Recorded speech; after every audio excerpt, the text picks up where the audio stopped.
sinzi impamvu iyo uba umuntu rero ugize inshuti kuruta kuba umubyeyi akuba hafi akakubwira twose akakubwira ibanga akakugisha inama. Ukunda rero ni inshuti yanjye nubwo muruta ariko ni inshuti yanjye inkora ku mutima tuganira byinshi. Yifitemo impano y'ubwenge nubwo ari umwana abasha kugira inama abantu bakuru, abasha kugira inama abantu bato, kandi burya inama yakugira wavuga ati uyu muntu yakoze ryari. Turishimye rero uyu munsi twaje kumubwira ko twishimiye ikivi yushije. Njye ndi kubivuga ntabwo nabona amagambo mbivugamo ariko Imana yo mu ijuru irabizi ntabwo byashobokaga. Benshi turaziranye abaturanyi bacu, amateka turaziranye kuva kera, uko umunsi uvaho k'ukwezi kuvaho k'umwaka ujyaho, nk'uko ijambo ry'Imana rivuga ngo tuva mu bwiza tujya mu bundi, natwe mu bwiza tugenda turushaho kujyamo bitewe n'Imana bidutera gushima Imana. Iri ni ishimwe rero ry'igitsikamutima cyacu, niyo mpamvu twamugeneye impano. Yagize neza ntiyabitenguha.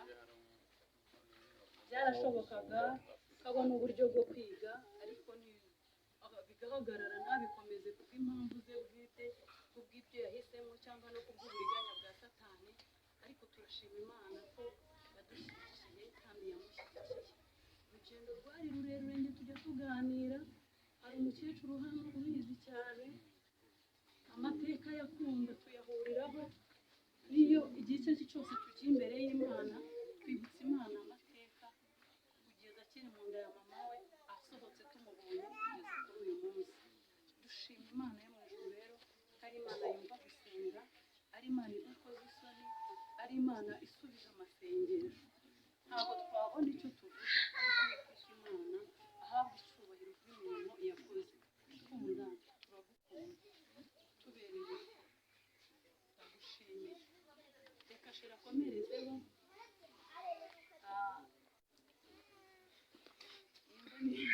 nimba nidumbukije kuvuga mbere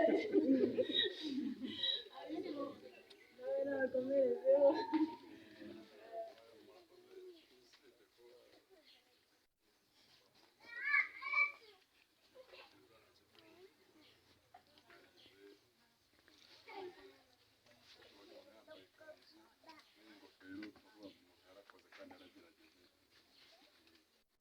Komeza twereke ibintu n'ibindi, komeza twishimane nawe, murakoze. Kandi akantu gato k'umuye Imana, mpamvu mbabwira ngo hari impamvu yo gushima Imana. Amateka murayazi, hari abari bazi yuko nyuma yabo Zibango niwe witwaye ndi mukuru ugakurikira Muganga. Hari abari bazi yuko nyuma yacu hataboneka undi ubasha gutera intambwe, hatabasha kugira uwiga akiga segondere, kumvaga ko wenda ubushobozi bushobora kugarukira muri primaire. Segondere ntitwabikekaga, tubikesha Uwiteka Imana Nyiringabo. Kaminuza yo ni agahezo, turabikesha Uwiteka Imana Nyiringabo. Umwaka wa mbere aba yarasibiye cyangwa se ubundi iyo usibiye muri kaminuza kuri bourse ya leta murabizi uririhira, birashoboka ko bitari bushoboke.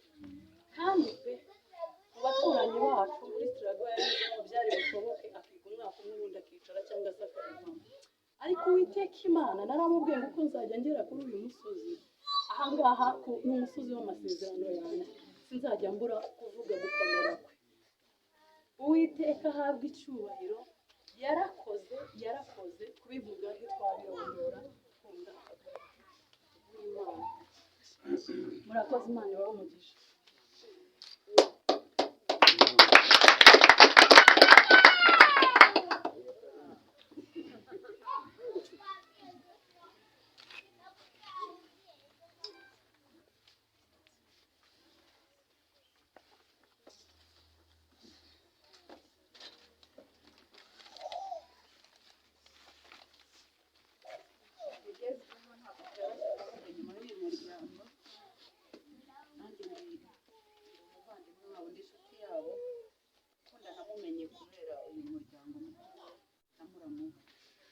kenshi musangayo akabona uburyo akunda abana gusumba nyina wababyaye.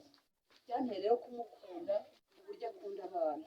Mbona arimo umukobwa mwiza, mbona arimo umudamu mwiza, njya mvuga ngo nzamushyingira abahungu banjye nubwo batagitereterwa basigaye biteretera, ariko naramukunze kujya mu muryango wa Emile ngereza umutima wanjye. Twongeye umuryango papa na mama babaye inshuti kubera mwebwe. Narabakunze rero, nabonye umuryango mwiza wo kubana, ikiruta byose imvura uraza mu rusengero arashaka kuba umukozi w'Imana. Ako ni akarusho mu isi ye iri imbere hazaza, azaba ari umukobwa mwiza, azaba ari umudamu mwiza.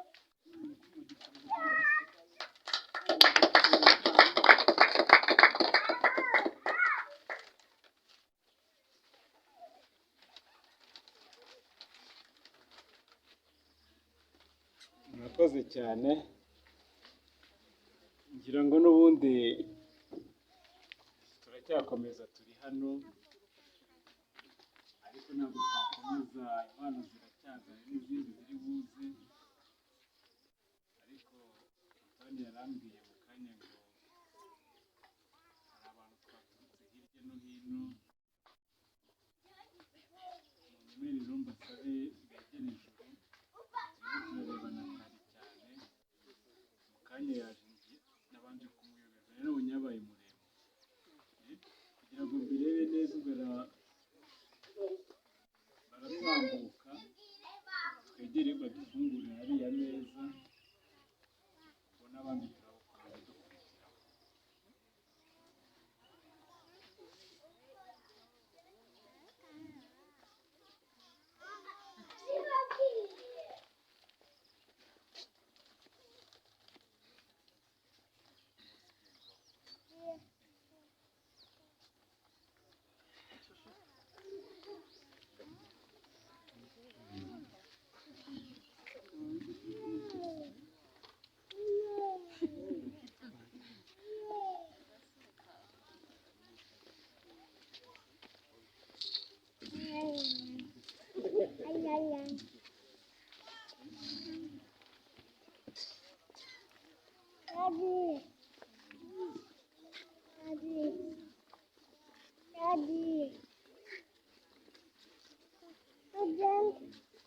Bluetooth mode. Connected.